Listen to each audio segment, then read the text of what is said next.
Jooyyaa harka fuunee kabajamtoota daawwattoota keenya nageenyi koo kan jaalalaa kan kabajaa bakka jirtan maratti isiniif haa ta'u. Akkam jirtu nagaa keessanii anillee nagaa guutuun qabaa galanni waaqayyoof haa ta'u. Egaa har'a deebi'ee dhufeen jira. Har'a immoo gaafii isin na gaafattan irratti hundaa'ee viidiyoo guutuu waa'ee lukkuu ilaalchisee viidiyoo guutuu qabadhee dhufeen jira. Aga dhumaatti viidiyoo kana yoo daawwattan faayidaa guddaa irraa argattu. Maarreegaa yeroo darbee lukkuu horsiisuun faayidaa guddaa qaba. Isiniin jedhee viidiyoo 2-3 hojjedheen ture. Har'as egaa lukkuu horsiisuun faayidaa guddaa qaba. Lukkuu horsiisuun illee waan nama miidhuu yookiin dadhabbii hin qabu. Lukkuu horsiisaa hojiilee dabalataa hojiilee biraa hojjechuu dandeenya jedhee yeroo darbee dudubbachaan ture viidiyoo koo keessatti. Har'as egaa lukkuu horsiisuun baasii agamii maal akka barbaachisu mana ishii dabalatee qorqorroo luukii meeqa akka ta'u nyaanni ishii qarshii meeqan bitamaa aga sadarkaa killee buusuu jalqabduutti baasin nu barbaachisu maalidha kan jedhuun isinitti himaa. Walumaa galatti egaa viidiyoo kana keessatti walumaa galattan isinitti hima jechuudha. Kanaaf egaa akkuma argitanii killeen kunii kan isheeti jechuudha. Kan isheeti kan lukkuu mana kiyya keessatti dhaltuudha jechuudha. Gaddas isin agarsiisee manni ishee kana fakkaata jechuudha. Manni ishee kana fakkaata. Foonaa kiyya keessatti manni ishee kana fakkaata. Egaa manni ishee kunii walumaa galatti qorqorroo baqorqorroodha jechuudha. Keessisaa karakasiidha jechuudha. Keessisaa dirqama karakasii gootu sababni isaa indaanqonni kunii bishaan garagaraa yookiin jiidhinsi garagaraa argachuu hin qabu. Qorri garagaraa argachuu hin qabu. Karaa qilleensa baasu uraa san argitan miti kan akka maskootii fakkaatu sun.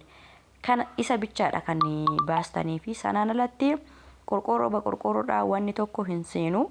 Egaa ijaarsa kana akkamitti ijaartee meeqa fudhataa kan jedhu isinitti himaa.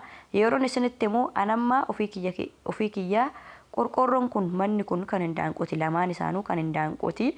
Duuba kara carqii nafamee jirutu shentibeetidha malee lamaan isaanii kan indaanqooti. Indaanqotu keessa jira hammayyuu jechuudha. Viidiyoo fuuldura irratti waraabee kan isheen ala irratti gadi yaatee jirtuu waraabee keessa dhaabatanii yeroo viidiyoo waraaban baay'ee tokko nama rakkisti hin jeeqte jechuudha. Nama waraanti. Kanaaf egaa qorqorroon kunii inni gaaraa jechuudha. Kun inni viidiyoon irra dhaabbatee jiru balballi isaa cufaa kunii qorqorroo 24 gubbaan isaa 8-24. Yeroo sanatti qorqorroon xaaqan tokko qorqorroo xaaqa tokko kan dallaate jechuudha. Kan nuti binne yeroo sanatti qarshii 650 bitame xaaqan tokko jechuudha. Xaaqaa yookiin luukiin tokko jechuu kooti isinii gala jedhee tan yaada.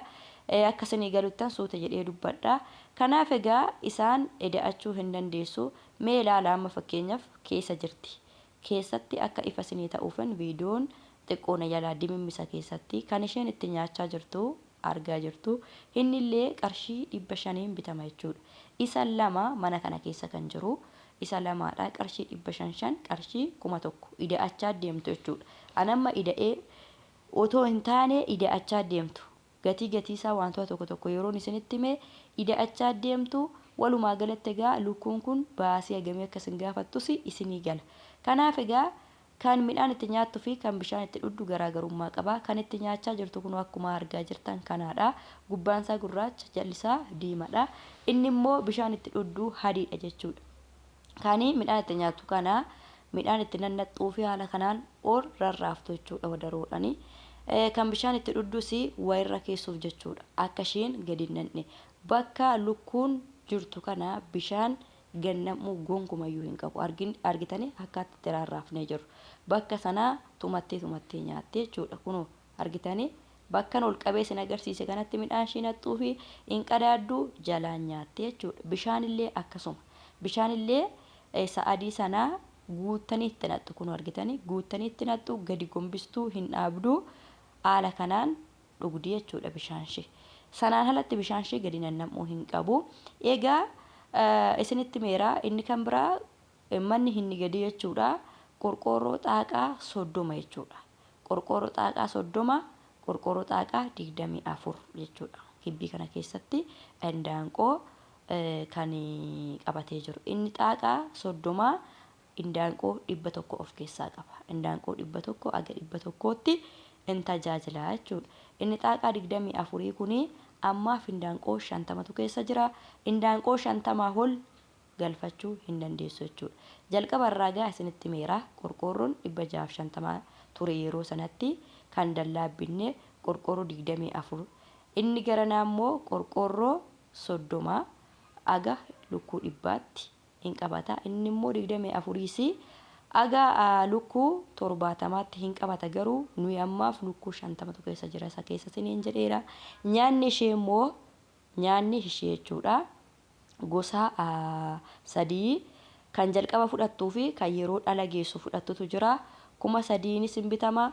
3,100 2,800 akkuma carraatti bitama nyaanni ishee. Nyaata ishee kana immoo yeroo jalqaba lukkuu kana galchitanii haga ishiin dhaltutti nyaata kana baasii mataa keessaniitiin illaattuu fi yeroo dhala eegalte garuu wacii kana hundumayyuu ofirraa cuftee nyaata ishee ni galfatti jechuudha of dandeesse.